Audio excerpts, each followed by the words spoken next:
and welcome to yet another Podcast Pontifications with me, Evo Terra.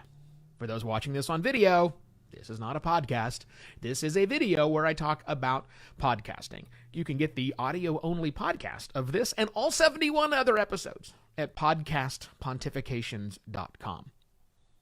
Today, the topic of conversation is a question. Has Google given up on podcasting? That we shall explore. Let me back up a moment. It was a little over a year ago that Google made lots of big announcements, or a big announcement, lots of noise about their new Google Podcasts. Their new kind of native, technically native app that's not really an app, that will be the savior of the Android ecosystem. If you're not aware, Apple dominates the market. There are approximately every five.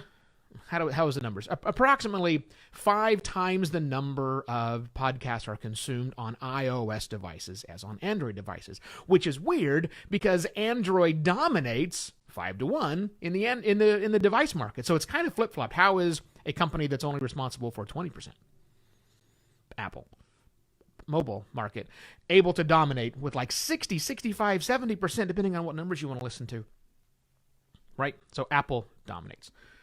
So Google said, we're going to do something about that, sorta, or that's the way that was interpreted, and we're going to launch this thing called Google Podcasts, and we want some modifications. We're going to do it in a very Google way and tie it back in, and we're going to launch this thing, and it's going to be natively installed on all Android devices, so you just simply click, and it's there, and bing, great.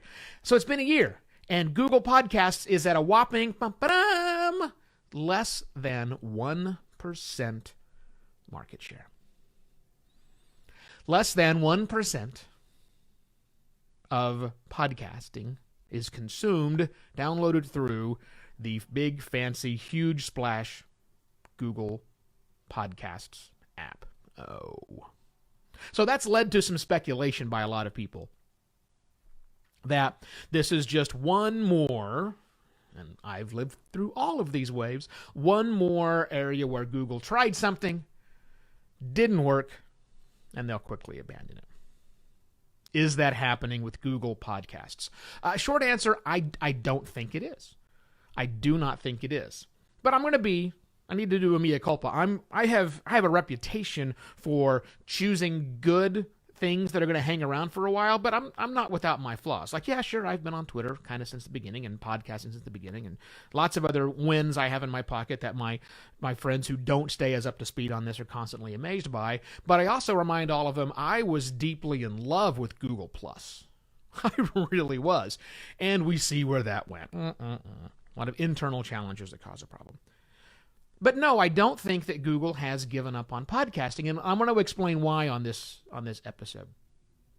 And it's kind of the same reason that I was a big fan of Google Plus when it came out, even though I do recognize that I was terribly wrong about that, and there is a greater than zero chance that that Google Podcasts will go down the same path.